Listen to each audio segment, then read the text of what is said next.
রমাদান মাস আসার আগেই সলফে সালেহিন তারা কি করতেন? তারা দুনিয়ার কাজগুলোকে কমিয়ে ফেলতেন। রমাদান মাস আসার আগেই চেষ্টা করা উচিত এক মাসের দুনিয়াবি যে ব্যস্ততা এটাকে কমায় ফেলা। এর জন্যে যদি সম্ভব হয় বড় বড় বাজারগুলো আগে করে ফেলা উচিত, যাতে এক মাস আপনাকে দুনিয়াবি কাজের জন্য খুব বেশি ব্যস্ত হতে না হয়। রমাদান নষ্ট করে দেয় আমাদের দুনিয়াবি ব্যস্ততা, আর লাইলাতুল কদর নষ্ট করে দেয় মহিলারা। কিভাবে? শেষ দশকে বেশি বেশি ইবাদত করার কথা, শেষ দশকে আপনি দেখবেন মার্কেট ভর্তি মহিলা দিয়ে। তো এর জন্য আমরাও দায়ী, কারণ আমরা তাদের হাতে আমাদের উপার্জনগুলো তুলে দেই এবং শেষ দশকে তারা যা ইচ্ছা তাই করে মার্কেটে গিয়ে। তো এই জন্য রমাদান নিয়ে আমার যতগুলো চিন্তা বা লেকচার আছে এর মধ্যে এটা একটা নতুন একটা বিষয় আমার মাথায় আসছে আলহামদুলিল্লাহ, যে রমাদান আসার আগেই দুনিয়াবি যত ব্যস্ততা এগুলো কমায় ফেলা উচিত। এমনকি ঈদের যে বাজারঘাট, আমরা যে সদাইপাতি বাজারঘাট করি ঈদের, এইটাও যদি সামর্থ্য থাকে তাহলে এখনই করে ফেলা উচিত, যাতে আপনি আমি রমজান মাসে ফারেক থাকি শুধু আল্লাহর ইবাদতের জন্য। আর রমাদান মাস যে ব্যক্তি পেয়েছে কিন্তু গোনা মাফ করাতে পারতেছে না, তার চেয়ে হতভাগা আর কেউ নাই। তো প্রথম একটা প্রিপারেশন, মানসিক প্রিপারেশন, যে এই রমাদানে আমি সর্বোচ্চ সময়টা আল্লাহকে দিব। এই রমাদানে যেন আমার এক ওয়াক্ত নামাজও না ছুটে যায়। এরপরে আমি চেষ্টা করব রমাদান মাসে জামাতে নামাজ পড়ার জন্য, যেটা আমরা অনেকে অনেক সময় করি না বা করতে পারি না। আল্লাহ পাক আমাদেরকে করার তৌফিক দান করেন। পাখি যেমন সন্ধ্যাবেলা বাসায় ফেরে, ঠিক এইভাবে রমাদান মাসে আমরা আল্লাহর কাছে ফিরবো ইনশাআল্লাহ। মানে সকালবেলা পাখি বের হয়, সারাদিন কাজকর্ম করে, সন্ধ্যাবেলায় কোথায় ফেরে, এই দৃশ্য আমরা সবাই দেখি। তো রমাদান মাস আসে, বছরে আমরা বিভিন্ন দিকে চলে গেছি। কে নামাজ আগে পড়তেন, এখন বেনামাজি হয়ে গেছি। কেউ রমজানে ভালো ছিলেন গত রমজানে, এখন আবার আস্তে আস্তে ইমানের হালত কমে গেছে, আমল কমে গেছে। রমাদান মাসটা আসে যাতে আমরা ওই পাখিদের মতো আবার আল্লাহর কাছে ফিরে আসি। তো এই এক বছর আমরা এদিক ওদিকে চলে গেছি। তো রমাদান মাস এসেছে, আল্লাহর কাছে ফিরে আসার সময়। আল্লাহ পাক আমাদেরকে রমাদান মাসটাকে সর্বোচ্চভাবে কাজে লাগানোর তৌফিক দান করে নেন। দ্বিতীয় কথা হচ্ছে, রমাদান মাসের উদ্দেশ্য হচ্ছে তাকওয়া অর্জন করা। আপনারা যদি সূরা বাকারা পড়েন, প্রথম আয়াতটাই লেখা আছে কুতিবা আলাইকুমুস সিয়াম কামা কুতিবা আলাল লাযিনা মিন ক্বাবলিকুম লাআল্লাকুম তাত্তাকুন। লাআল্লাকুম তাত্তাকুন মানে রমাদানের সওমটা তোমাদের উপর ফরজ করা হয়েছে, ঠিক পূর্ববর্তী উম্মতের উপরেও ফরজ করা হয়েছিল, তোমাদের উপর নতুন নয়, যাতে করে তোমরা তাকওয়া অর্জন করতে পারো বা তাকওয়া অবলম্বন করতে পারো। তো এটার ব্যাখ্যা এর আগের লেকচারগুলোতে আমি বলেছি। এমনিতে রোজা রেখে আমরা কিন্তু কিছু খাই না, পান করি না। চুপ করে খেতে পারি, খাই না। চুপ করে পানি পান করতে পারি, করি না। করি না কেন? কারণ আমি ফিল করি বা আমরা উপলব্ধি করি যে আল্লাহ পাক আমাকে দেখছেন, কেউ না দেখলেও আল্লাহ আমাকে। এই উপলব্ধিটাই হচ্ছে আপনার আল্লাহ কনসিয়াসনেস বা তাকওয়ার একটা মানদণ্ড। যেটা আমরা হালাল ছেড়ে দিচ্ছি, খাবার হালাল ছিল ছেড়ে দিলাম, পানীয় হালাল ছিল ছেড়ে দিলাম, স্ত্রী সহবাস হালাল ছিল ছেড়ে দিলাম, শুধু আল্লাহর সন্তুষ্টির জন্য, রেজামন্দির জন্য, যে আল্লাহ পাক আমাকে দেখছেন, এটা করা যাবে না। কারণ আমি এখন সওয়ায়েম, রোজা আছে। এই যে চেতনাটা, এই চেতনাটা যদি আমাদের জীবনের অন্যান্য ক্ষেত্রগুলোতেও বাস্তবায়ন করা যায়, তাহলেই লাআল্লাকুম তাত্তাকুন এর হক আদায় হবে ইনশাআল্লাহ। ঠিক ওই চেতনা লাগবে আমার শিক্ষাক্ষেত্রেও। শিক্ষাক্ষেত্রে এমন কোনো শিক্ষা আমি অর্জন করতে পারবো না যেটা আল্লাহর বিরোধী, রাসূলের বিরোধী। কোনো শরীফ থেকে শরীফা চলবে না এখানে। কথা বোঝা যাচ্ছে কি? লাআল্লাকুম তাত্তাকুনের একটু ব্যাখ্যা বুঝি। কেন খাই না? খাই না কেন? আল্লাহ দেখছেন। কেন পানি পান করি না? এটা ফিল করি তো। কেন স্ত্রী সহবাস করলাম না? আল্লাহ না করেছেন, রোজা ভেঙে যাবে। তিনটা হালাল ছিল না হারাম? হালালই ছেড়ে দিলাম। তাহলে ওই চেতনাটা আমার দরকার শিক্ষাক্ষেত্রেও। যখন আমি জ্ঞান অর্জন করব, এমন কোনো জ্ঞান অর্জন করা যাবে না যেই জ্ঞান আমাকে আল্লাহ এবং তার রাসূল থেকে দূরে সরাই দিবে। প্রথম যে ওহীটা আসছে জ্ঞান কেন্দ্রিক, ইকরা বিসমি রাব্বিকাল্লাযী খালাক, আমরা শুধু এখান থেকে একটা মেসেজ নেই যে ইকরা মানে আল্লাহ পাক পড়তে বলেছেন। আসলে পুরো আয়াতটাকে বুঝেন। আল্লাহ পাক তার নবীকে বলছেন ইকরা বিসমি রাব্বিকাল্লাযী খালাক। ইকরা আপনি পড়ুন, বিসমি নামে, রব্বিকা আপনার রবের, আল্লাযী খালাক যিনি সৃষ্টি করেছেন। ইকরা বিসমি রাব্বিকাল্লাযী খালাক। পড়ুন আপনার সেই রবের নামে যিনি আপনাকে, আবার বলেন, পড়ুন আপনার সেই রবের নামে যিনি আপনাকে।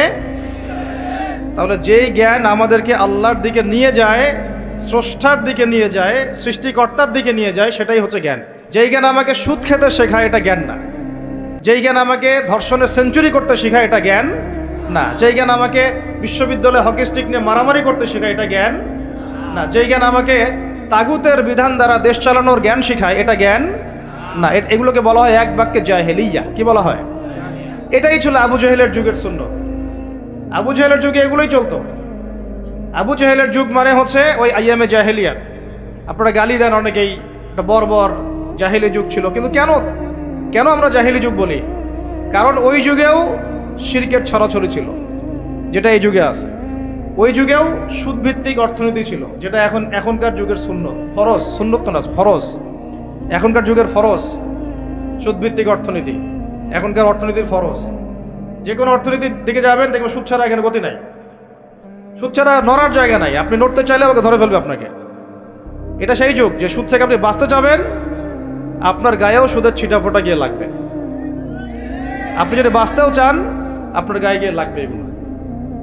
ওই আইয়ামে জাহিলিয়াত মানে মাদক আর মাদক, ঠিক এই যুগের মতোই। আইয়ামে জাহিলিয়াত মানে মেয়েদের মানহানি, অবমাননা, জেনা, ব্যভিচার, পরকিয়া, ধর্ষণ, অশ্লীলতা, বেহায়াপনা, বেপরদামি। এই যুগের এগুলো এই যুগে নাই? আগের চেয়ে বেশি না কম?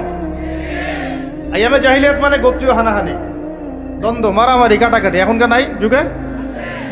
তো মূল কথা হচ্ছে এই জাহেলিয়াত, যেগুলো যারা আমাদেরকে জাহেলিয়াত শিক্ষা দেয়, এটাকে আমরা জ্ঞানের সংজ্ঞায় সংজ্ঞায়িত করতে পারি না। তো ইকরা বিসমি রাব্বিকাল্লাযী খালাক এর অন্যতম একটা অর্থ এটাও যে জ্ঞান সেটাই যা আমাকে আমার রবের দিকে নিয়ে যাবে। সেটা জ্ঞান নয় যেটা আমাকে রব থেকে দূরে সরায় দেয়। তাহলে আমরা শিক্ষাক্ষেত্রে যখন থাকব, সেই জ্ঞান অর্জন করব যেই জ্ঞান আমাকে আল্লাহ এবং তার রাসূলের দিকে নিয়ে যাবে।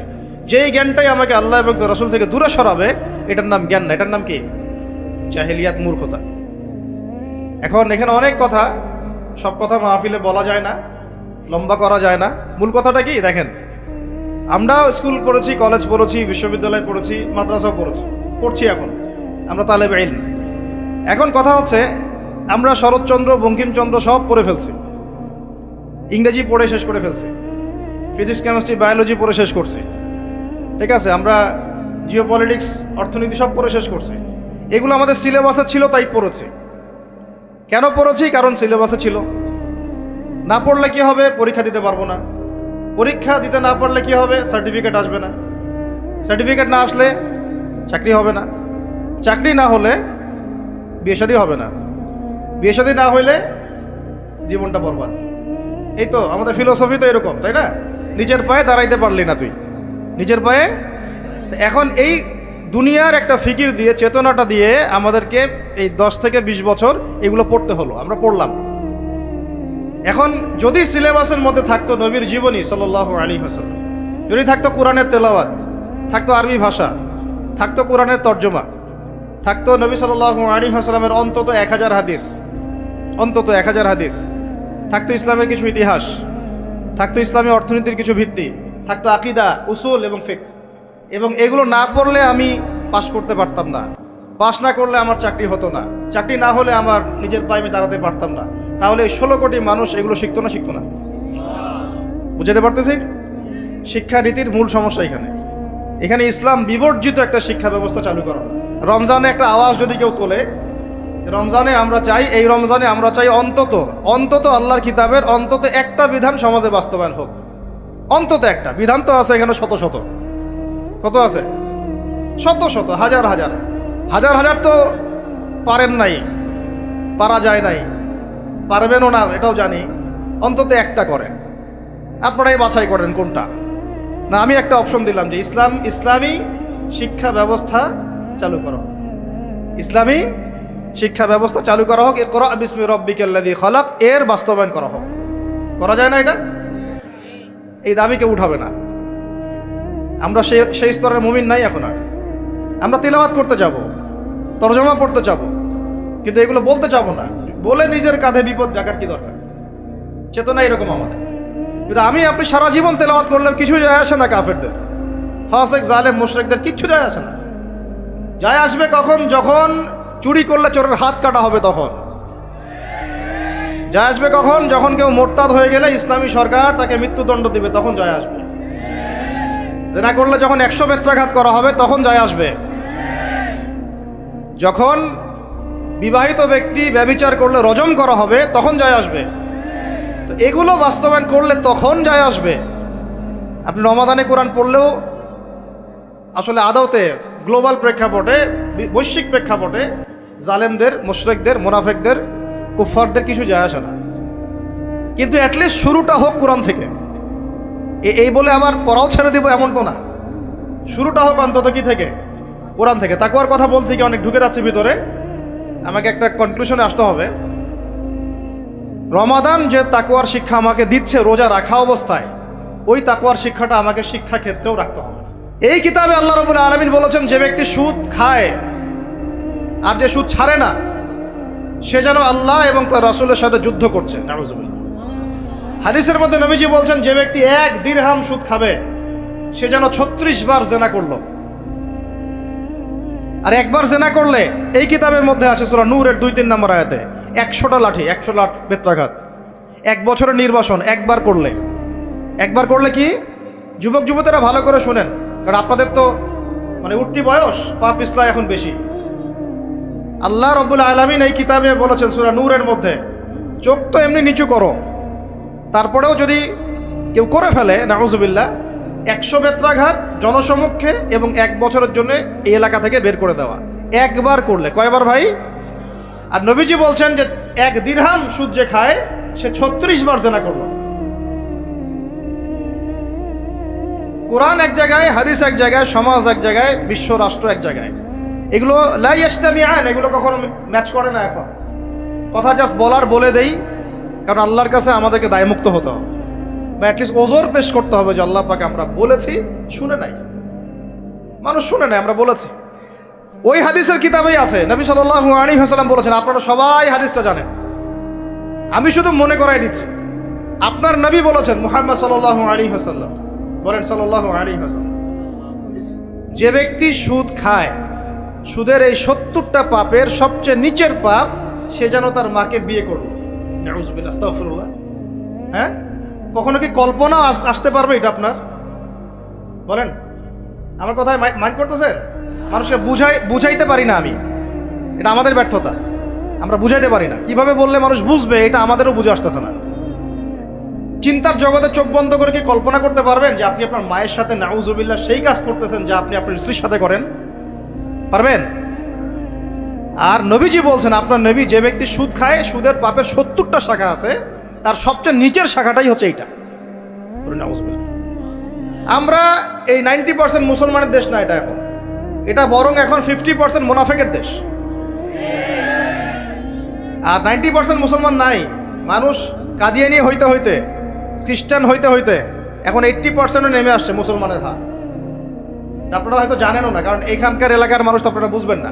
পার্বত্য অঞ্চলে যান, বর্ডার এলাকাগুলোতে যান, উত্তরাঞ্চলে যান, দেখবেন বহু মানুষ ইসাই মুসলিম হইতেছে দিন দিন, বহু মানুষ কাদিয়ানি হইতেছে দিন দিন, বহু মানুষ ধর্ম ত্যাগ করে খ্রিস্টান হয়ে যাচ্ছে, গ্রামের পর গ্রাম। অবস্থা ভয়াবহ। আর আমরা কি নিয়ে পড়ে আছি বলবো? ওই যে জোরে আমিন বলবেন না, আস্তে। হ্যাঁ, ওই যে আপনি পায়ে পা লাগাচ্ছেন কিভাবে, গোড়ালি মিলাবেন না কিনি আঙ্গুল মিলাবেন? আপনি হচ্ছে একটা কি, হাত উঠানো নামানো, হাত বাঁধা না বাঁধা। আমাদের এক ভাই বলেন, উনিও মুফতি মানুষ, উনিও মাশাআল্লাহ অনেক বড় মুফতি বাংলাদেশের। উনি বলেন যে, ভাই আমার একটা জিনিস বুঝে আসে না, মানুষ তর্ক করতেছে, আমিন জোরে বললো না আস্তে বললো, তা আমি আমিন বলিই নাই ভাই, আমি জোরেও বলি নাই আস্তেও বলি নাই। এখন কেউ আছে পৃথিবীতে, কেউ আছে জন্ম নিয়েছে যে আমাকে ফিকহের উসুল থেকে প্রমাণ করে দিবে যে আমার নামাজটা হয় নাই? উস্তাদ বলেন আপনারা, ফিকহের উসুল থেকে কেউ প্রমাণ করে দিতে পারবে যে আমার নামাজটা হয় না? আমি কিন্তু আমিন বলিই নাই।